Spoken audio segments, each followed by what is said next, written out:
আসসালামু আলাইকুম। অনার্স তৃতীয় বর্ষের শিক্ষার্থীরা, তোমাদের যাদের পরীক্ষা আগামী 18 মে 2025 সালে অনুষ্ঠিত হবে, তাদের জন্য রচনামূলক প্রশ্নের অঙ্কর ক্লাস 8 নিয়ে হাজির হলাম। আজকে আমি তোমাদেরকে শেখাবো গড়, মধ্যমা ও প্রচুরক নির্ণয় রচনামূলক প্রশ্নের জন্য। তো তোমাদের এবছর গড়, মধ্যমা, প্রচুরক নির্ণয় এই অঙ্কটি আসার সম্ভাবনা 100%।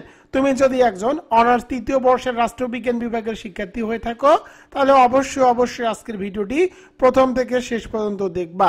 তাহলে তোমাদের গড়, মধ্যমা ও প্রচুরক নিয়ে আর কোনো সমস্যা থাকবে না। তোমাদের সকলের প্রতি রিকোয়েস্ট থাকবে অবশ্যই তোমরা ভিডিওটি শেয়ার করে দিবা। তো গড়, মধ্যমা, প্রচুরক করার আগে প্রথমে আমি তোমাদেরকে গড়, মধ্যমা এবং প্রচুরক নির্ণয়ের সূত্রটুকু শিখিয়ে দেই। তো প্রথমে হলো গড়। গড় ইকুয়াল এক্স বার সমান A plus summation F D by N গুণন সি। আর ডি এর সূত্র হলো X minus A divided by C. C মানে শ্রেণী ব্যবধান। এরপরে চলে যাবো মধ্যমা নির্ণয়ের সূত্র। মধ্যমা নির্ণয়ের সূত্র MD equal L one plus N by two minus C F divided by F M গুণন সি। এল ওয়ান কি? মধ্যমা যে শ্রেণীতে অবস্থিত সেই শ্রেণী ব্যক্তির সর্বনিম্ন সংখ্যা। আপাতত আমি যেভাবে তোমাদেরকে পড়াচ্ছি তোমরা এতটুকু মনে রাখো। পরে যখন আমি অঙ্কগুলো করাবো তখন আমি তোমাদেরকে আরো সহজভাবে এগুলোকে শিখিয়ে দিব। এরপরে দেখো এফসি। এফসি কি? মধ্যমা যে শ্রেণীতে অবস্থিত সেই শ্রেণীর ক্রমযোজিত গণসংখ্যার উপরের সংখ্যা। এরপরে দেখো এফ এম। এফ এম মানে কি? মধ্যমা যে শ্রেণীতে অবস্থিত সেই শ্রেণীর গণসংখ্যা। এবার চলে যাব প্রচুরক নির্ণয় সূত্র। প্রচুরক ইকুয়াল এল ওয়ান প্লাস এই চিহ্নর নাম হলো del, del one divided by del one plus del two গুণন সি। তো এল ওয়ান ইকুয়াল কি? প্রচুরক যে শ্রেণীতে অবস্থিত সেই শ্রেণী ব্যক্তির সর্বনিম্ন সংখ্যা। ডেল ওয়ান ইকুয়াল কি? শ্রেণীতে অবস্থিত সর্বোচ্চ গণসংখ্যা মাইনাস তার উপরের গণসংখ্যা। ডেল টু ইকুয়াল কি? শ্রেণীতে অবস্থিত সর্বোচ্চ গণসংখ্যা মাইনাস তার নিচের গণসংখ্যা। তো আপাতত তোমরা এই সূত্রগুলো একটু দেখে নাও। এগুলো যদি তোমরা মনে নাও রাখতে পারো কোনো সমস্যা নাই, আমি তোমাদেরকে এরপরে একদম সহজ টেকনিকের মাধ্যমে অঙ্কগুলো যখন করাবো এখন সবগুলোই আমি বাই দ্য বাই সহজভাবে তোমাদেরকে শিখিয়ে দিব। তো দেখো এই প্রশ্নটি তোমাদের অনার্স বোর্ড কোশ্চেন 2020 সালে এসেছিল। তো দেখো নিচের সারণী থেকে গড়, মধ্যক ও প্রচুরক নির্ণয় করো। মধ্যক মানেই হলো মধ্যমা। তো দেখো এখানে দেওয়া আছে প্রথমে শ্রেণী ব্যক্তি এবং গণসংখ্যা। তো দেখো আমি এখানে একটি প্রয়োজনীয় সারণী আগে থেকেই তৈরি করে রেখেছি, তোমরা দেখো। এখন আমি এগুলো সূত্র দেখে দেখে তোমাদেরকে শিখিয়ে দিব। তো প্রথমে দেখো, প্রথমে তোমাদেরকে বসাতে হবে শ্রেণী ব্যক্তি। তো আমি এখানে শ্রেণী ব্যক্তি বসিয়ে দিলাম। এরপরে দেখো গণসংখ্যা। তো গণসংখ্যা আমি এখানে লিখলাম। এখন দেখো শ্রেণী ব্যক্তিগুলো আমি বসিয়ে দিব। এখান থেকে মান নিয়ে শ্রেণী ব্যক্তির যে মানগুলো আছে সে মানগুলোকে আমি এখানে বসিয়ে দিব। তো দেখো শ্রেণী ব্যক্তির মানগুলো আমি এখানে বসিয়ে দিচ্ছি এবং আমি এখানে শ্রেণী ব্যক্তির মানগুলো বসিয়ে দিলাম। এরপরে গণসংখ্যার মানগুলো বসাতে হবে। তো দেখো আমি গণসংখ্যার মানগুলোকেও বসিয়ে দিব। তো আমি এক এক করে গণসংখ্যার যে অঙ্কগুলো মান দেওয়া আছে সেই মানগুলো আমি এখানে বসিয়ে নিচ্ছি। তোমরা এভাবে গণসংখ্যার মানগুলো বসিয়ে নিবা। তো রকিবুল 24 মানে কিন্তু শর্টকাট। এখন আমি সূত্রে যাব এবং সূত্র দেখে দেখে তোমাদেরকে এই মানগুলো কি কি লাগবে সেটি আমি তোমাদেরকে বসিয়ে দিব। তো গড় নির্ণয়ের ক্ষেত্রে আমাদের কি লাগবে? আমাদের লাগবে এর মান। আর এর মানটা কোথা থেকে বের করতে হয়? এর মান কিন্তু মধ্যমা থেকে বের করতে হয়। সুতরাং অবশ্যই আমাদেরকে মধ্যবিন্দু বের করতে হবে। তো আমি এখানে লিখে দেব, দেখো মধ্যবিন্দু তো দেখো আমি এখানে মধ্যবিন্দু লিখলাম, মধ্যবিন্দু মানে কি এক্স, মধ্যবিন্দুটাই কিন্তু মধ্যমা, তো আমি এখানে মধ্যবিন্দু লিখলাম এক্স। তো তোমরা কিভাবে মধ্যবিন্দু বা মধ্যমা বের করবা, তো মধ্যমা বের করার আমি তোমাদেরকে শর্টকাট টেকনিক শিখিয়ে দিয়েছি। শ্রেণীব্যাপ্তি যে দেওয়া থাকবে সেগুলো দুটি সংখ্যাকে যোগ করে 2 দিয়ে ভাগ করতে হবে। তো দেখো 15 যোগ 25, 15কে 25 দ্বারা যোগ করলে 40 হয়, ভাগ 2, তাহলে হচ্ছে 20, সুতরাং মধ্যমান এখানে হবে 20। পরেরটি দেখো 25 আছে 35, 25 প্লাস 35, 60, 60কে 2 দিয়ে ভাগ দিলে হয় 30, তো এখানে হবে 30। এর পরেরটি দেখো 35 প্লাস 45, 35 প্লাস 45, 2 দিয়ে ভাগ দিব হলো 40, তো আমি এখানে 40 বসালাম। আমরা প্রথমে মধ্যমান বা মধ্যবিন্দুটা বের করতেছি। শ্রেণীব্যাপ্তি দুটি যোগ করে 2 দিয়ে ভাগ করলে কিন্তু মধ্যবিন্দু বা মধ্যমান বের হয়। যেটি মধ্যবিন্দু সেটি হলো মধ্যমান, এটাকে x দ্বারা প্রকাশ করা হয়। এরপরে দেখো 45 থেকে 55, 45 থেকে 55 ভাগ 2, তাহলে হচ্ছে কত 50, তো আমি এখানে 50 বসালাম। এরপরে দেখো 55 প্লাস 65 হচ্ছে 120, 2 দিয়ে ভাগ করলে হয় 60, তো আমি এখানে 60 বসালাম। তো দেখো আমাদের কিন্তু মধ্যমানগুলো খুব সহজভাবে আমি বের করে দিলাম। শ্রেণীব্যাপ্তি দুটি যোগ করে 2 দিয়ে ভাগ করলে যে মানটি থাকে সেটি হয় মধ্যবিন্দু। এরপরে দেখো আমাদের গড় নির্ণয় করতে লাগবে কিন্তু সামেশন এফ ডি। তো দেখো এখানে কিন্তু এফ এর মান আছে, গণসংখ্যা ইকুয়াল কিন্তু এফ। তো আমাদের এখানে কিন্তু দেখো এফ এর মান আমরা পাইছি, এখানে অঙ্কের মধ্যেই দেওয়া ছিল, আমরা কিন্তু ডি এর মান পাইনি, কারণ আমাদের গড় নির্ণয় করতে হলে সামেশন এফ ডি এর মান লাগবে। এফ এর মান আছে, তো ডি এর মানটা আমাদেরকে আগে বের করতে হবে। তো এখন আমি তোমাদেরকে ডি এর মান বের করে দিব। তো ডি এর একটি সূত্র হলো D equal X minus A divided by C, এটি হলো ডি এর সূত্র। এখন তোমরা আমাকে প্রশ্ন করতে পারো, স্যার আমরা ডি এর সূত্র এত কঠিন করে এই সূত্রটির মান বের করতে পারবো না, আমাদেরকে একটি শর্টকাট টেকনিক শিখিয়ে দেন, আমরা কিভাবে খুব সহজেই শর্টকাট টেকনিক ইউজ করে ডি এর মান বের করতে পারি। তো দেখো এর শর্টকাট টেকনিকটি আমি তোমাদেরকে শিখিয়ে দেই, তাহলে তোমরা বুঝতে পারবা। তোমরা গণসংখ্যার মানগুলো দেখবা। তো গণসংখ্যার যে মানটি সর্বোচ্চ, তো দেখো এখানে গণসংখ্যার সর্বোচ্চ মান কত, এখানে দেখো গণসংখ্যার সর্বোচ্চ মান দেওয়া আছে 15। তো গণসংখ্যার সর্বোচ্চ যে মানটি থাকবে সেই সারিতে তোমাদেরকে ডি এর মানের ক্ষেত্রে 0 বসাতে হবে। আমি আবার বলতেছি তোমাদের শর্টকাট টেকনিকটি হলো ডি এর মান বের করার জন্য তোমরা প্রথমে গণসংখ্যার মানগুলো দেখবা। গণসংখ্যাতে সর্বোচ্চ মান যেখানে থাকবে, তো দেখো এই শ্রেণীতে কিন্তু সর্বোচ্চ মান হলো 15। এই 15 সাথে যে ডি যে জায়গাটি থাকবে সেখানে তোমাদেরকে 0 বসাতে হবে, এটি হলো শর্টকাট টেকনিক। উপর পাশে যতগুলো ঘর থাকবে সেগুলোতে তোমাদেরকে -1 -2 বসাতে হবে, উপরে যদি আরো থাকতো তাহলে -3 -4 -5 এভাবে বসানো লাগতো। আর নিচের গুলোকে তোমাদেরকে +1 +2 এভাবে তোমাদেরকে বসাতে হবে। তো যেহেতু উপরে 2 ঘর এবং নিচে 2 ঘর, সুতরাং আমি 1 এবং 2 বসালাম। যদি আরো উপরে শ্রেণী থাকতো তাহলে তোমাদেরকে ওখানে -3 -4 বা -5 এভাবে বসানো লাগতো, এবং নিচে 1 2 3 4 যতগুলো থাকবে সেই অনুযায়ী তোমাদেরকে বসাতে হবে। তো ডি এর শর্টকাট টেকনিক, গণসংখ্যার মান যেখানে সর্বোচ্চ সেখানে তোমাদেরকে নিতে হবে 0, উপর পাশে -1 -2 এভাবে চলবে, এবং নিচ পাশে +1 +2 +3 এভাবে চলবে, যতগুলো শ্রেণীব্যাপ্তি দেওয়া থাকবে সে অনুযায়ী। তো দেখো আমরা কিন্তু ডি এর মান বের করে ফেলেছি, এখন আমাদেরকে এফ ডি এর মান বের করতে হবে। তো এফ ডি এর মান কিভাবে বের করব, এফ এবং ডি গুণ করলে কিন্তু আমরা এফ ডি এর মান পেয়ে যাব। তো তোমরা দেখো এখানে এফ এবং ডি এর মান কত, তো দেখো এখানে হলো এফ এর মান এবং ডি এর মান।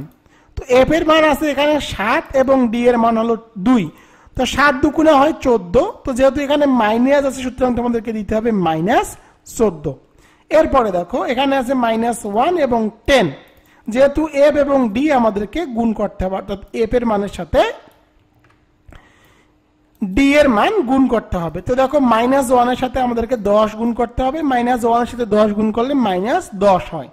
এরপরে দেখো 0 এর সাথে আমাদেরকে 15 গুণ করতে হবে, 0 এর সাথে যাই গুণ করো 0 রূপান্তরিত হবে, তো আমি এখানে 0 লিখলাম। এরপরে দেখো 1 এর সাথে তোমাদেরকে 12 গুণ করতে হবে, 12 কে 12, যেহেতু প্লাস সুতরাং প্লাস চিহ্ন বসানো লাগে না, আমি এখানে এমনিতেই সংখ্যাটি বসিয়ে দিলাম। এরপরে দেখো এখানে 2 এর সাথে তোমাদেরকে 6 গুণ করতে হবে, 6 2 গুণা 12। তো আমরা কি করলাম, আমরা এখানে এফ এবং ডি এর মানগুলোকে গুণ করে আমি এখানে এফ ডি বসালাম। এখন আমাদেরকে এফ ডির যোগফল করতে হবে, যেহেতু আমাদেরকে বের করতে হবে সামেশন এফ ডি। তো আমি এখানে লিখলাম সামেশন এফ ডি। তো দেখো আমি এখানে সামেশন এফ ডি লিখলাম। তো সামেশন এফ ডি এর মান তুমি কিভাবে বের করবা, শর্টকাট টেকনিকটি হলো, দেখো এখানে মাইনাস যেহেতু আছে সুতরাং তোমরা আগে কি করবে, মাইনাস মানগুলো লিখবা। তো দেখো 14 প্লাস 10 দুটি যোগ করো, মান বের হচ্ছে কত, 24। তো তোমরা খাতার মধ্যে রাগ করে লিখবা 24, অথবা আমি এখানে দেখো লিখে দিলাম 24। 24 মানটা কি, মাইনাস মান, তো সামনে আমি মাইনাস চিহ্ন বসিয়ে দিলাম, -24। এরপরে আমাদেরকে প্লাস মানগুলোকে বসাতে হবে। দেখো এখানে প্লাস মান হলো 12 প্লাস 12, তো 12 প্লাস 12 যোগ করলে কত হয়, 24। তো এখানে তোমাদেরকে মাইনাস বসাতে হবে না, কারণ যেহেতু এটা প্লাস আছে 12, সুতরাং তোমাদের এখানে বসাতে হবে প্লাস 24। তো দেখো -24 থেকে যদি 24 বাদ দাও তাহলে কিন্তু মান হয় 0, অর্থাৎ 24 থেকে 24 বাদ দিলে 0 হয়, সুতরাং এখানে আমি 0 বসিয়ে দিলাম। তো দেখো তোমাদের এখানে যদি 25 থাকতো এবং এখানে যদি +24 থাকতো তাহলে কিন্তু তোমাদের এখানে মান বের করা লাগতো -1, কারণ -25 থেকে 24 বিয়োগ করলে -1 হয়। তো তোমরা ক্যালকুলেটরটি ওপেন করে মাইনাস চিহ্নগুলো বসিয়ে দেখবা, যেটি হবে সেটি তোমাদের এখানে এফডিতে বসাতে হবে। তো দেখো আমাদের কিন্তু প্রায় এই যে সারণীটি তৈরি করতেছি এটি শেষের দিকে। তোমাদেরকে একটা বিষয় জানিয়ে রাখি, গড় মধ্যমা প্রচুরক, গড় মধ্যমা প্রচুরক নির্ণয় করতে হলে অবশ্যই তোমাদেরকে ক্রমযোজিত গণসংখ্যা বের করতে হবে। আমি আবার তোমাদেরকে বলি, তোমরা যদি গড় মধ্যমা প্রচুরক নির্ণয় করো তাহলে তোমাদেরকে অবশ্যই ক্রমযোজিত গণসংখ্যা বের করতে হবে। আর ক্রমযোজিত গণসংখ্যাকে সিএফ দ্বারা প্রকাশ করা হয়, কারণ ক্রমযোজিত গণসংখ্যা বের না করলে তোমরা কিন্তু এফসি এফএম এই মানগুলো কখনোই বের করতে পারবা না, কারণ এফসি এবং এফএম এর মান ক্রমযোজিত গণসংখ্যার উপরে নির্ভর করে। এই কারণে আমি এখানে ক্রমযোজিত গণসংখ্যা লিখলাম। এখন তোমরা আমাকে প্রশ্ন করতে পারো, স্যার ক্রমযোজিত গণসংখ্যা আবার কি, আমরা কিভাবে ক্রমযোজিত গণসংখ্যা বের করব? তো দেখো ক্রমযোজিত গণসংখ্যা মানে কি, গণসংখ্যার ক্রম। তো তোমরা কিভাবে বের করবা? তো দেখো এখানে যে গণসংখ্যা দেওয়া থাকবে এই গণসংখ্যা ক্রমযোজিত গণসংখ্যার প্রথমে লিখতে হবে। তো দেখো এখানে আছে 7, সুতরাং তোমাদের এখানে ক্রমযোজিত গণসংখ্যায় প্রথমে তোমাদেরকে লিখতে হবে 7। তো দেখো আমি এখানে 7 লিখলাম। এরপরে তোমরা কি করবা, প্রথমে 7টা এখানে যে মানটি লিখবে এই মানের সাথে এখানে যে মানটি থাকবে এই মানটি যোগ করে দিবা। তো 7 এর সাথে 10 যোগ করলে হয় 17, তো আমি এখানে 17 বসালাম। এরপরে তোমরা কি করবে, এখানে 17 যে মানটি থাকবে 17 নিবা, প্লাস এরপরে যে মান থাকবে সেই মানের সাথে যোগ করবা। 17 সাথে 15 যোগ করে দিলাম, হয়ে গেল 32। তো আমি এখানে 32 লিখে দিলাম। এরপরে তোমরা কি করবা, 32 লিখবা। 32 লেখার পরে নিচে যে মান থাকবে সেই মানটির সাথে যোগ করবা। এখানে মান হলো 12, তো আমি 12 যোগ করে দিলাম, হয়ে গেল 44। তো আমি এখানে 44 লিখে দিলাম। এরপরে দেখো এখানে যে মানটি থাকবে 44 লিখবা। 44 এর সাথে পরে যে মান দেওয়া থাকবে সেই মানটি যোগ করবা। 44 এর সাথে 6 যোগ করলাম, হয়ে গেল 50। তো এখানে 50 লিখে দিলাম। অর্থাৎ ক্রমযোজিত গণসংখ্যা মানে হলো গণসংখ্যার প্রথমে যেটি দেওয়া থাকবে সেই গণসংখ্যা এখানে লিখতে হবে, এই গণসংখ্যার সাথে এই গণসংখ্যা যোগ করবা, যে মানটি বের হবে তার সাথে এই মানটি যোগ করবা, যে মানটি বের হবে সেই মানের সাথে পরের গণসংখ্যার মান যোগ করবা, এবং এই মানটি যে বের হবে সেই মানের সাথে পরের গণসংখ্যা যোগ করে যে মানটি হবে সেটি হলো ক্রমযোজিত গণসংখ্যা। অর্থাৎ গণসংখ্যাগুলোকে একটার পর একটা যোগ করে যে মানগুলো বের হবে সেটি লিখতে হবে, এবং সেটি হলো ক্রমযোজিত গণসংখ্যা। তো দেখো আমাদের সারণী তৈরি করা শেষ, এখন আমাদেরকে মানগুলোকে সিলেক্ট করতে হবে, অর্থাৎ কোনটি কোন মান। তো প্রথমে আমরা এর মান সিলেক্ট করব, কোনটি এর মান। তো দেখো আমরা এর মানটি কিভাবে সিলেক্ট করব। তো এর মানটি সিলেক্ট করার শর্টকাট টেকনিক হলো, তোমরা প্রথমে গণসংখ্যা দেখবা, গণসংখ্যার যে সারণীতে সর্বোচ্চ মান থাকবে সেই সারণীর মধ্যমান হবে এ। আমি আবার বলি, এর মান নির্ণয় করার জন্য তোমাদেরকে প্রথমে গণসংখ্যা দেখতে হবে, গণসংখ্যার যেখানে সর্বোচ্চ মান থাকবে তার মধ্যবিন্দু হবে এ। তো দেখো এই সারণীতে গণসংখ্যার মান সর্বোচ্চ 15, আর এর মধ্যবিন্দু যেহেতু 40, সুতরাং এর মান হবে 40। অর্থাৎ গণসংখ্যার মান যেখানে সর্বোচ্চ থাকবে তার মধ্যবিন্দু বা মধ্যমানই হবে এর মান। এরপরে দেখো এখানে তোমাদের মান লাগতেছে n। n ইকুয়াল কি? n ইকুয়াল হলো মোট গণসংখ্যা। তো দেখো আমি এখানে n লিখলাম, মোট গণসংখ্যা মানে এই গণসংখ্যাগুলোকে তোমাদেরকে যোগ করতে হবে।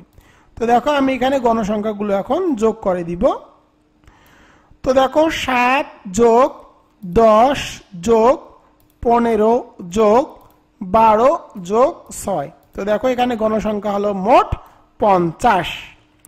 আর একটা বিষয় আমি তোমাদেরকে জানিয়ে দেই, তোমাদের ক্রমযোজিত গণসংখ্যার মান ঠিক আছে কিনা সেটি তোমরা কিভাবে বুঝবা। তোমরা n এর যে মানটি যোগ করবা, অর্থাৎ f এর মান, গণসংখ্যার মান যে যোগ করবা, এই মানের সাথে সর্বশেষে যে মানটি বের হবে সেই মান সমান হবে।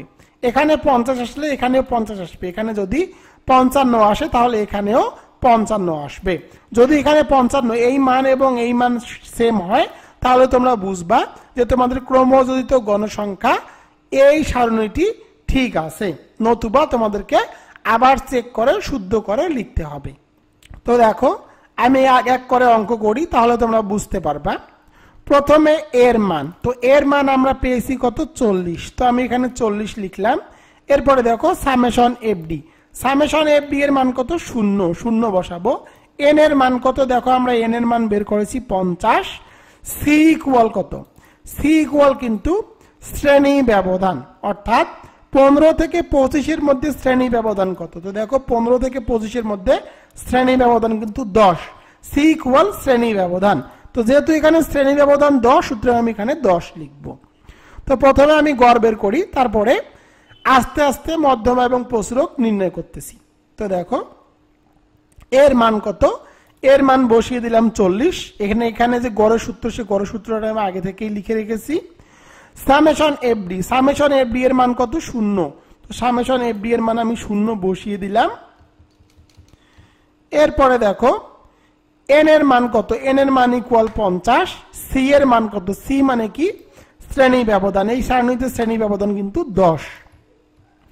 তো সি ইকুয়াল যেহেতু 10, অর্থাৎ 15 থেকে 25 মধ্যে শ্রেণী ব্যবধান হলো 10, সুতরাং আমি এখানে সি ইকুয়াল 10 লিখলাম। তো দেখো এখানে 40টি ঠিক থাকলো। এরপরে দেখো 50 সাথে যদি তোমরা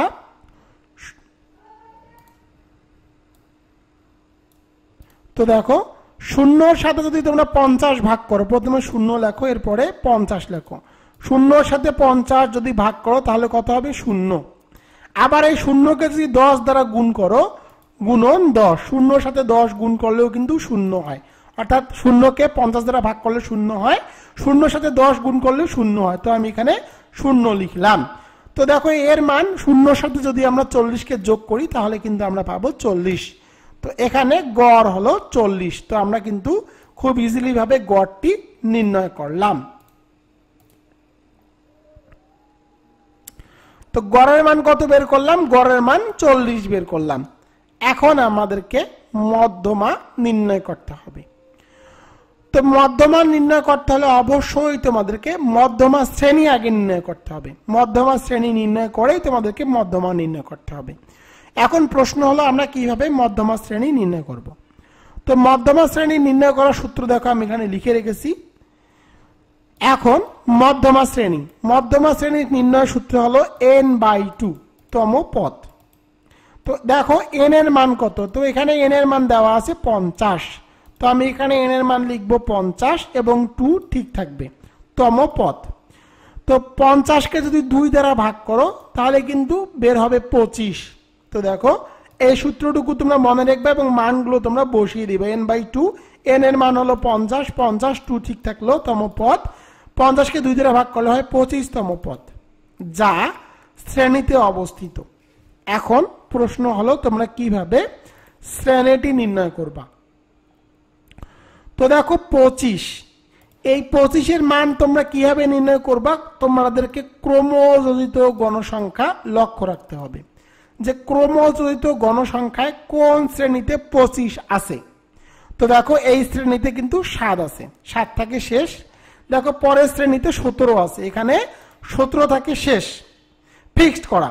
এরপরে দেখো 18 থেকে 32 কিন্তু এই শ্রেণীতে রয়েছে, অর্থাৎ 18, 19, 20, 21, 22, 23, 24, 25 এভাবে 32 পর্যন্ত কিন্তু এই শ্রেণীতে আছে।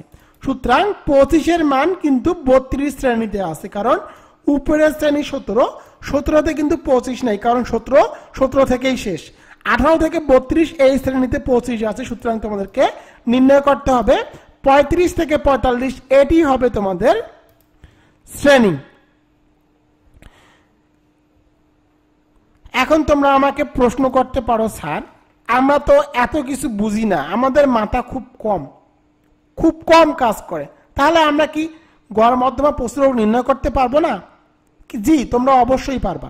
এর আর একটা শর্টকাট টেকনিক হলো, তোমরা যেখানে এর মান নির্ণয় করবা, অর্থাৎ তোমাদের যে শ্রেণীতে গণসংখ্যার মান সর্বোচ্চ থাকবে তার শ্রেণী ব্যক্তিটি হবে মধ্যমা শ্রেণী। এটি হলো একদম শর্টকাট টেকনিক। তোমরা যে শ্রেণীতে গণসংখ্যা সর্বোচ্চ দেখবা সেই শ্রেণীকে মধ্যমা শ্রেণী হিসাবে নির্ণয় করবা। তো তোমাদেরকে এভাবে লিখতে হবে, এখানে মধ্যমা শ্রেণী n/2 তম পদ, n এর মান হলো 50/2 তম পদ, 25 তম পদ, যা 35 থেকে 45 শ্রেণীতে অবস্থিত। সুতরাং মধ্যমা শ্রেণী 35 থেকে 45।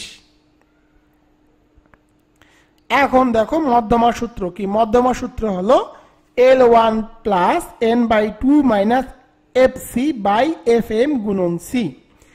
তো c ইকুয়াল আমরা জানি শ্রেণী ব্যবধান, শ্রেণীব্যাপী ব্যবধান ইকুয়াল 10। L1 কি? এখন তোমরা আমাকে প্রশ্ন করতে পারো, স্যার L1 কি? তো তোমরা যে শ্রেণীটি নির্ণয় করবা, এখানে যে শ্রেণীটি নির্ণয় করবা তার প্রথম যে মানটি দেওয়া থাকবে সেটি হবে L1। আমি আবার বলি, তোমরা এখানে যে শ্রেণীটি নির্ণয় করবা সেই শ্রেণীর প্রথমে যে মানটি দেওয়া থাকবে সেটি হবে L1 এর মান। তো এখানে মান দেওয়া আছে 35, সুতরাং এখানে L1 ইকুয়াল হবে 35। তোমাদের L1 ইকুয়াল বড় যে কথাটি আছে সেটি মুখস্থ করতে হবে না, জাস্ট তোমরা এখানে যে শ্রেণীটি লিখবা তার প্রথমে যে মানটি থাকবে সেটি হবে L1 এর মান। এখন তোমাদেরকে নিতে হবে fm এর মান। fm মানে আবার কি? তোমরা আমাকে প্রশ্ন করতে পারো, স্যার fm আমরা কোথা থেকে নিব? তো fm তোমরা কোথা থেকে নিবা? শর্টকাট টেকনিকটি হলো, তোমাদের গণসংখ্যার মান যেখানে সর্বোচ্চ থাকবে সেটি হবে fm। গণসংখ্যার মান যেখানে সর্বোচ্চ থাকবে সেটি হবে fm। তো দেখো এখানে গণসংখ্যার মান হলো 15, সুতরাং তোমাদের fm হবে 15। তো fm ইকুয়াল 15, গণসংখ্যার সর্বোচ্চ মানটি হবে fm। তো গণসংখ্যার সর্বোচ্চ মান 15 যেহেতু, সুতরাং fm ইকুয়াল 15 বসাতে হবে। এরপরে দেখো fc ইকুয়াল কত? তো fc ইকুয়াল হলো তোমাদের গণসংখ্যার মান যেখানে সর্বোচ্চ থাকবে, fc ইকুয়াল তোমাদের গণসংখ্যার মান যেখানে সর্বোচ্চ থাকবে তার ক্রমযোজিত গণসংখ্যার উপরের গণসংখ্যা। তাহলে এটি হবে fc। তো আমি তোমাদেরকে আবার বিষয়টি বলে দেই, তাহলে বুঝতে পারবা, যেহেতু এটি একটি কঠিন অঙ্ক। তোমাদের গণসংখ্যার মান যেখানে সর্বোচ্চ থাকবে তার ক্রমযোজিত গণসংখ্যার উপরের সংখ্যাটি হলো এফসি। গণসংখ্যার সর্বোচ্চ মান এই শ্রেণীতে, এই শ্রেণীর ক্রমযোজিত গণসংখ্যার উপরের সংখ্যাটি হবে এফসি। তো এখানে এফসি ইকুয়াল হলো 17। তো আমি এখানে 17 বসালাম। এখন আমি তোমাদেরকে অঙ্কটুকু করিয়ে দেই। তো প্রথমে আমরা L1 এর মান বসাবো। L1 এর মান হলো 35। এরপরে দেখো n/2। তো দেখো n/2 এর মান কিন্তু 25। দেখো এখানে n/2 এর মান হলো 25। তো আমি এখানে নির্দ্বিধায় 25 বসিয়ে দিব। n/2 এখানে যে মানটি থাকবে সেটি কিন্তু n/2 এর মান। তো n/2 এর মান 25। এরপরে দেখো এফসি। তো এফসি এর মান কত? 17 মাইনাস 17 বসালাম। এফএম এর মান হলো 15। তো আমি এখানে 15 বসালাম। আর সি এর মান হলো 10। তো আমি এখানে 10 বসিয়ে দিলাম। তো দেখো আমি আবার বলি, এখানে n/2। তো দেখো n/2 ইকুয়াল 50/2। তো এখানে মান বের হয়েছে 25। তো সুতরাং n/2 ইকুয়াল আমরা এখানে 25 লিখলাম। এফসি এর মান 17। এখানে যেহেতু মাইনাস আছে সুতরাং মাইনাস বসালাম। এফএম এর মান 15।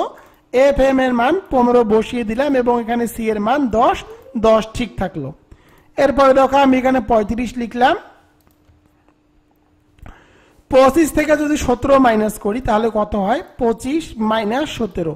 25 থেকে 17 মাইনাস করলে হয় 8। তো আমি এখানে 8 বসাবো। তো আমি এখানে 8 বসিয়ে দিলাম এবং নিচের 15 ঠিক থাকলো এবং এখানে যে 10 সেই 10টি ঠিক রাখলাম। এরপরে দেখো আমি এখানে 35 ঠিক রাখলাম। তো 8কে যদি 15 দ্বারা ভাগ করি, তো প্রথমে লিখবো 8 ভাগ নিচে হলো 15। 8কে 15 দ্বারা ভাগ করলে হচ্ছে 0.533। তো আমি এখানে 0.533 বসালাম এবং এখানে যে গুণ চিহ্ন গুণ থাকলো এবং 10 আমি এখানে 10 বসালাম। এরপরে দেখো এখানে যে 35 সে 35টি ঠিক রাখলাম। এই মানের সাথে এই মানটি আমরা গুণ করে দিব। 0.533 গুণ 10 যদি গুণ করে দেই তাহলে আমরা পাচ্ছি 5.33। তো 5.33 বসিয়ে দিলাম।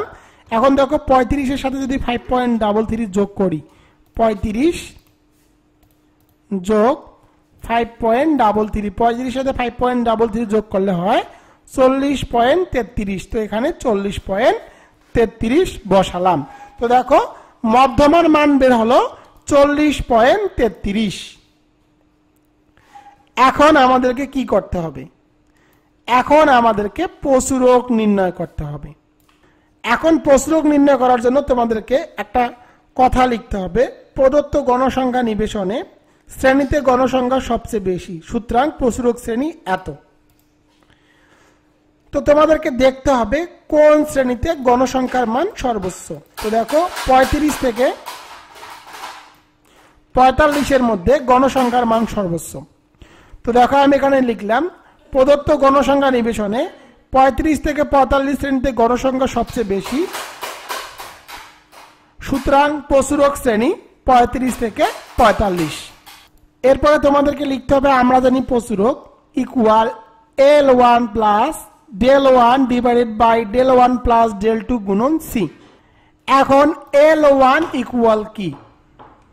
তো L1 ইকুয়াল হলো, তোমরা এখানে যে শ্রেণীটি লিখবা এই শ্রেণীর যে সর্বনিম্ন মানটি দেওয়া থাকবে সেটি হবে L1। তো আমি এখানে L1 এর মান বসিয়ে দিলাম 35। তোমরা এখানে যে মানটি লিখবা প্রথমে শ্রেণীর, সেই মানটি হবে L1 এর মান। সি ইকুয়াল কত? সি ইকুয়াল হলো 10। শ্রেণী ব্যবধান এখানে দেওয়া আছে 10। এরপরে দেখো del1 ইকুয়াল কি? তো del1 ইকুয়াল কি? তো তোমাদেরকে del1 এর মান বসাতে হবে। তোমরা কিভাবে del1 এর মান বসাবা? তো del1 এর মান নির্ণয় করতে হলে প্রথমে তোমাদেরকে গণসংখ্যার যে সর্বোচ্চ মান থাকবে সেই মানটি বসাতে হবে। তো দেখো গণসংখ্যার সর্বোচ্চ মান হলো 15। অনুরূপভাবে del2 এর ক্ষেত্রেও প্রথমে তোমাদেরকে গণসংখ্যার সর্বোচ্চ মান বসাতে হবে। গণসংখ্যার সর্বোচ্চ মান হলো 15। এখন তোমাদেরকে দুই জায়গায় মাইনাস চিহ্ন বসাতে হবে। ডেল 1 এবং ডেল 2 এর ক্ষেত্রে নির্ণয় করার ক্ষেত্রে তোমাদেরকে প্রথমে গণসংখ্যার যে সর্বোচ্চ মান দেওয়া থাকবে সে মানগুলো তোমাদেরকে বসাতে হবে। তো এখানে গণসংখ্যার সর্বোচ্চ মান 15 এবং ডেল 1 এও কিন্তু 15 তোমাদেরকে বসাতে হবে এবং মাইনাস চিহ্ন দিতে হবে। মাইনাস চিহ্ন দিয়ে প্রথমে তোমাদেরকে কি করতে হবে, ডেল 1 এর ক্ষেত্রে উপরে যে গণসংখ্যা দেওয়া থাকবে, সর্বোচ্চ মানের উপরে যে গণসংখ্যা দেওয়া থাকবে সেটি লিখতে হবে। তো সেটি লিখলাম। এবং ডেল 2 এর ক্ষেত্রে সর্বোচ্চ যে গণসংখ্যার মানটি দেওয়া থাকবে তার নিচের মান লিখতে হবে। তো নিচের মান এখানে দেওয়া আছে 12। তো এখন আমি এগুলো বিয়োগ করে দিব। তো 15 থেকে যদি 10 বিয়োগ করো তাহলে হয় 5। আবার 15 থেকে যদি তোমরা 12 বিয়োগ করো, 15 থেকে 12 বিয়োগ করলে কিন্তু হয় 3। তো আমি আবার বলি, ডেল 1 এবং ডেল 2 কি? তো ডেল 1 হলো গণসংখ্যাতে সর্বোচ্চ মান থাকবে সেই মানের সাথে উপরের মানটি বিয়োগ করতে হবে। আর ডেল 2 হলো গণসংখ্যাতে সর্বোচ্চ মান দেওয়া থাকবে তার সাথে নিচের গণসংখ্যার মান বিয়োগ করতে হবে। বিয়োগ করে যেটি বের হবে সেটি হলো ডেল 1 এবং ডেল 2 এর মান। এখন আমি অঙ্কটুকু করি তাহলে তোমরা বুঝতে পারবা। L1 এর মান কত? L1 এর মান দেওয়া আছে 35। ডেল 1 এর মান আমি পেয়েছি 5। তো 5 ডেল 1 এর নিচে দেখো ডেল 1, ডেল 1 এর মান 5। আবার দেখো ডেল 2, ডেল 2 এর মান কত? ডেল 2 এর মান হলো 3। তো 3 আর সি মানে কি? শ্রেণী ব্যবধান কত? শ্রেণী ব্যবধান ছিল 10। তো আমি এখানে মানগুলোকে প্রথমে বসিয়ে নিলাম। এরপরে দেখো এখানে 35 ঠিক থাকবে। তো এখানে দেখো 5 ঠিক থাকলো। 5 এর সাথে 3 যোগ করলে কত হয়? 5, 6, 7, 8। 5 এর সাথে 3 যোগ করলে হয় 8 এবং 10। এখানে 10টিও ঠিক রাখবো। তো আমি 10টিও এখানে ঠিক রাখলাম। এরপরে দেখো এখানে 35 ঠিক থাকলো। 5 কে যদি 8 দ্বারা ভাগ করো, তো 5 ভাগ 8, 5 কে 8 দ্বারা ভাগ করলে হয় 0.625। তো আমি এখানে 0.625 লিখলাম এবং এখানে 10 ঠিক রাখলাম। এখন দেখো এখানে 35 ঠিক রাখলাম। এখন আমি এই মানের সাথে এই মানটি গুণ করে দিব। 0.625 গুণন 10 যদি গুণ করি তাহলে আমরা পাচ্ছি 6.25। তো 6.25 আমি এখানে লিখে দিলাম। এখন আমি কি করব, 35 এর সাথে 6.25 যোগ করে দিব। যোগ করে দিলাম তাহলে আমার এখানে মান বের হলো 41.25। তো এখানে পশুরুকের মান পেলাম আমি 41.25। তো তোমাদেরকে গড় লিখতে হবে। গড়ের মান পাইছি আমরা 40, মধ্যমার মান পেয়েছি 40.33 এবং আমরা পশুরুকের মান পেলাম 41.25। তো দেখো গড় মধ্যমা পশুরক, গড় মধ্যমা পশুরক কিন্তু কঠিন অঙ্ক না, একদম সহজ অঙ্ক, জাস্ট তোমাদেরকে একটুখানি প্র্যাকটিস করতে হবে। আমি তোমাদেরকে যেভাবে শেখালাম সেভাবে করতে হবে। তো এখন তোমরা আমাকে প্রশ্ন করতে পারো, স্যার আমাদের অনেক সময় জাস্ট আছে পশুরক নির্ণয় করো। যদি তোমাদের শুধুমাত্র পশুরক নির্ণয় করতে বলে তাহলে তোমরা এই সূত্রটুকু ইউজ করে পশুরক নির্ণয় করে দিবা, তাহলে পশুরক হয়ে যাবে। যদি তোমাদের পরীক্ষায় প্রশ্নে শুধু গড় এবং মধ্যমা নির্ণয় করতে বলে তাহলে তোমরা শুধুমাত্র গড় এবং মধ্যমা নির্ণয় করবা, সেক্ষেত্রে আর পশুরক নির্ণয় করতে হবে না। অনেক সময় গড় এবং পশুরক নির্ণয় করতে বলে তখন তোমরা গড় এবং পশুরক নির্ণয় করবা, তখন আর মধ্যমা নির্ণয় করবা না। আর যদি তোমাদের গড় মধ্যমা পশুরক নির্ণয় করতে বলে তাহলে আমি তোমাদেরকে যেভাবে শেখালাম সেভাবে লিখবা, তাহলেই কিন্তু গড় মধ্যমা পশুরক হয়ে যাবে। আশা করি তোমাদের গড় মধ্যমা পশুরক নিয়ে আর কোনো সমস্যা হবে না ইনশাআল্লাহ। তোমাদের জন্য রকিবুল 24 পাবলিকেশন বের করেছে গবেষণা পদ্ধতি ও পরিসংখ্যান শর্ট নোট, যে পরীক্ষাটি অনুষ্ঠিত হবে আগামী 18 মে 2025। মাত্র 2 দিন পড়লেই A+ নিয়ে নো টেনশন, 100% গ্যারান্টি।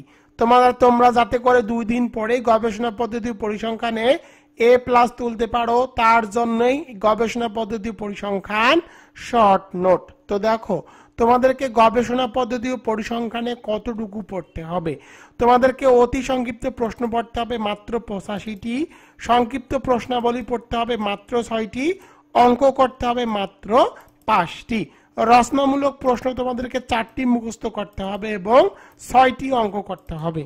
তো দেখো, অতি সংক্ষিপ্ত প্রশ্ন 85টি, সংক্ষিপ্ত প্রশ্নাবলী 6টি, অঙ্ক 5টি, 4টি রচনামূলক প্রশ্ন এবং 6টি অঙ্ক। এতটুকু করতে কিন্তু তোমাদের 2 দিনের বেশি সময় লাগবে না এবং আমি তোমাদেরকে 100% কমনের নিশ্চয়তা দিচ্ছি। আমি এক্সামিনেশন 2018 থেকে গবেষণা পদ্ধতি ও পরিসংখ্যান সাজেশন দিয়ে আসতেছি, যে সাজেশনগুলো 100% কমন পড়ে। তো তোমরা যারা যারা গবেষণা পদ্ধতি ও পরিসংখ্যান এটির উত্তর সহ শর্ট নোটটির পিডিএফ কপি ক্রয় করতে চাও, তারা স্ক্রিনে দেখা হোয়াটসঅ্যাপ নম্বরে SMS করো। তোমাদের জন্য আরেকটি সুখবর, তোমাদের বাকি যে মোট 8টি সাবজেক্ট রয়েছে, তোমাদের মোট যে 8টি সাবজেক্ট রয়েছে, এই 8টি সাবজেক্টের পিডিএফ, এই 8টি সাবজেক্ট স্ক্রিনের মধ্যে তোমরা 8টি সাবজেক্ট দেখতেছো, এই 8টি সাবজেক্টের সাজেশন উত্তর সহকারে পিডিএফ বর্তমানে বিক্রি করতেছি। তোমরা যারা যারা রাষ্ট্রবিজ্ঞান অনার্স 3য় বর্ষের সকল সাবজেক্টের পিডিএফ কপি আমার কাছ থেকে নিতে চাও, তারা ঝটপট এই নম্বরে হোয়াটসঅ্যাপে SMS করো। আমার হোয়াটসঅ্যাপ নম্বর 01744559475। এই প্রশ্নগুলোর উত্তর কিন্তু একদম সহজ ভাষায় উপস্থাপন করা হয়েছে। সফলতার 6ষ্ঠ বছরে রকিবুল 24 পাবলিকেশনস বের করেছে শিওর এ প্লাস গবেষণা পদ্ধতি ও পরিসংখ্যান শর্টকাট সাজেশন 2025। এই সাজেশনটির সাথে সকল বিষয়ের সাজেশনও কিন্তু তোমরা পেয়ে যাবা। তো স্ক্রিনের মধ্যে তোমরা সাজেশনটি দেখতে পাচ্ছ। যারা যারা এই সাজেশনটি ক্রয় করতে চাও, তারা আমার এই নম্বরে হোয়াটসঅ্যাপে SMS করো। আমার হোয়াটসঅ্যাপ নম্বর 01744559475। এই নম্বরে SMS করে লিখবা গবেষণা পদ্ধতি ও পরিসংখ্যান। এখন আমি তোমাদের আলোচনা করব তোমাদের জন্য কতটুকু পড়তে হবে। তোমাকে অতি সংক্ষিপ্ত প্রশ্ন পড়তে হবে মাত্র 85টি, সংক্ষিপ্ত প্রশ্ন পড়তে হবে 6টি, সংক্ষিপ্ত প্রশ্নের অঙ্ক করতে হবে 5টি। এবার দেখো, রচনামূলক প্রশ্ন পড়তে হবে 4টি আর রচনামূলক প্রশ্নের অঙ্ক করতে হবে 6টি। এতটুকু পড়তে কিন্তু বেশি সময় লাগার কথা না। তো দেখো, এখন আমি তোমাদেরকে এই সাজেশনটি কিভাবে সাজানো হয়েছে সে সম্পর্কে একটু ধারণা দেই। তো দেখো, এটি হলো শিওর এ প্লাস গবেষণা পদ্ধতি ও পরিসংখ্যানের শর্টকাট সাজেশনের টেবিল অফ কন্টেন্ট। তোমরা স্ক্রিনের মধ্যে টেবিল অফ কন্টেন্টটুকু দেখতে পাচ্ছ। তোমরা চাইলে এখান থেকে একটু স্ক্রিনশট নিয়ে রাখো যে এই সাজেশনটি কিভাবে সাজানো হয়েছে। তোমরা স্ক্রিনের মধ্যে দেখতে পাচ্ছ। দেখো, একদম সহজভাবে কিন্তু সাজেশনটি সাজানো হয়েছে। স্ক্রিনের মধ্যে তোমরা দেখতে পাচ্ছ। এটি হলো গবেষণা পদ্ধতি ও পরিসংখ্যানের সাজেশন প্লাস উত্তর। এরপরে তোমরা দেখো, এরপরে তোমাদের যে 60টি সাবজেক্ট আছে, এই 60টি সাবজেক্টে তোমরা সাজেশন কিন্তু এই গবেষণা পদ্ধতি ও পরিসংখ্যানের সাথেই পেয়ে যাবা। তোমাদেরকে আর কোনো সাজেশন ক্রয় করে পড়তে হবে না। এই সাজেশনটির মধ্যেই সবগুলো ইম্পর্টেন্ট প্রশ্ন দেওয়া আছে, এগুলো পড়লেই তোমরা 100% কমন পাবা। তো দেখো, তোমাদেরকে আগে অতি সংক্ষিপ্ত প্রশ্নটুকু একটু দেখিয়ে নেই। তো দেখো, প্রথমে সংজ্ঞাগুলো দেওয়া আছে, একদম সহজ ভাষায় কিন্তু সংজ্ঞাগুলো আমি দিয়েছি, তোমরা একবার পড়লেই মুখস্থ করতে পারবা। এভাবে 85টি অতি সংক্ষিপ্ত প্রশ্নের উত্তর ও সাজেশন কিন্তু দিয়ে দেওয়া আছে। এবার চলে যাব সংক্ষিপ্ত প্রশ্নের যে উত্তরগুলো দেওয়া আছে। তোমরা দেখো, তোমাদের জন্য আমি সহজ ভাষায় এই উত্তরগুলো লিখে দিয়েছি। দেখো, তোমাদেরকে একটি প্রশ্ন দেখাই, মৌলিক ও ফলিত গবেষণার মধ্যে পার্থক্য দেখাও। তোমরা স্ক্রিনের মধ্যে দেখতে পাচ্ছ। দেখো, সুন্দরভাবে কিন্তু আমি উত্তরগুলো এভাবেই প্রতিটি প্রশ্নের উত্তরগুলো সুন্দরভাবে লিখে দিয়েছি। তোমরা এভাবে লিখে আসলে কিন্তু ফুল মার্ক পেয়ে যাবা। তো এরপরে দেখো, তোমাদেরকে আমি একটি অঙ্ক দেখাই সংক্ষিপ্ত প্রশ্নের ক্ষেত্রে, গড় ব্যবধান নির্ণয়। তো দেখো, অঙ্কগুলো কিন্তু তোমরা এভাবে পাবা, একদম সহজ সূত্রের মাধ্যমে এগুলো সমাধান করে দেওয়া আছে এবং এই অঙ্কটি তুমি কিভাবে করেছো, অর্থাৎ এই অঙ্কটি আমি এখানে কিভাবে করেছি তার নিয়ম, অঙ্ক করার নিয়মও কিন্তু সুন্দরভাবে এই বইটির মধ্যে উপস্থাপন করা আছে। এবার চলে যাব রচনামূলক প্রশ্নের সাজেশন ও উত্তর। তো দেখো, একদম সহজ ভাষায় উত্তরগুলো দিয়ে দেওয়া আছে। দেখো, সামাজিক গবেষণা কি, একদম সহজ ভাষায় বিজ্ঞানীর নাম সহকারে সুন্দরভাবে কিন্তু উত্তরগুলো দিয়ে দেওয়া আছে এবং উদ্দেশ্যগুলো দেখো একদম সহজ ভাষায় আমি উত্তরগুলো লিখে দিয়েছি, তোমরা এভাবে লিখলে 100% তোমরা ফুল মার্ক পাবা। এরপরে চলে যাব রচনামূলক প্রশ্নের অঙ্ক। তো দেখো একদম সূত্রগুলো, সহজ সূত্রগুলো লিখে দেওয়া আছে এবং কোনটি কি সেগুলো কিন্তু বিস্তারিতভাবে উপস্থাপন করা আছে। এবং দেখো অঙ্কগুলো একদম নির্ভুলভাবে উপস্থাপন করা আছে, তোমরা একবার দেখলেই এই অঙ্কগুলো বুঝতে পারবা। এবার চলে যাব সকল বিষয়ের সাজেশন, অর্থাৎ বাকি যে সাবজেক্টগুলো আছে সেই সাবজেক্টের সাজেশন। তো দেখো আমি এখানে কিন্তু তোমাদের জন্য পরামর্শ দিয়ে দিয়েছি কোনগুলো পড়তে হবে এবং কোনগুলো পড়তে হবে না। তো দেখো কিভাবে তোমাদের বাকি সাবজেক্টগুলো সাজেশন সাজানো হয়েছে তোমরা একটু দেখে নাও। প্রথমে তোমরা অতি সংক্ষিপ্ত প্রশ্নগুলোর সাজেশন এবং উত্তর পেয়ে যাবা। অতি সংক্ষিপ্তগুলোর সাজেশন এবং উত্তর কিন্তু দিয়ে দেওয়া আছে একদম নির্ভুলভাবে। আমি এগুলো যাচাই বাছাই করে উত্তরগুলো লিখে দিয়েছি। তোমরা বাজারে অনেক বই পাবা যেগুলো অতি সংক্ষিপ্ত প্রশ্নে অনেকগুলো ভুল আছে, তবে আমি যে অতি সংক্ষিপ্ত প্রশ্নগুলো লিখেছি এগুলো যাচাই বাছাই করে সঠিক উত্তরটি লিখে দিয়েছি। এবং দেখো কোন অতি সংক্ষিপ্ত প্রশ্নটি কত সালে এসেছে সেগুলো কিন্তু প্রতিটি প্রশ্নের ব্র্যাকেটে দেওয়া আছে। এবং দেখো প্রতিটি টপিক ওয়াইজ ভিত্তিক সাজানো হয়েছে। তোমরা এগুলো একবার পড়লেই মুখস্থ বা মনে রাখতে পারবা। এরপরে দেখো তোমাদের যে সংক্ষিপ্ত এবং রচনামূলক প্রশ্ন তোমরা কোনগুলো পড়বা তার সাজেশনও কিন্তু একদম সুন্দর করে দেওয়া আছে। এবং তোমাদের কোনটি 100%, কোনটি 99.99% তা দেওয়া আছে। এবং তোমাদের কোন প্রশ্নটি কত সালে এসেছিল সেগুলো কিন্তু দেখো আমি সুন্দর করে মার্ক করে দিয়েছি। সাজেশন ক্রয় করার নিয়ম। তো দেখো আমার হোয়াটসঅ্যাপ অথবা ইমোতে SMS করবা। আমার ইমো এবং হোয়াটসঅ্যাপ নম্বর 01744559475। এই নম্বরে তুমি SMS করে লিখবা গবেষণা পদ্ধতি ও পরিসংখ্যান। এই সাজেশনটির মূল্য মাত্র 550 টাকা। কুরিয়ার সার্ভিস চার্জ একদম ফ্রি। তো দেখো তুমি মাত্র 550 টাকা দিয়ে গবেষণা পদ্ধতি ও পরিসংখ্যানের সাজেশন এবং উত্তর পেয়ে যাচ্ছ।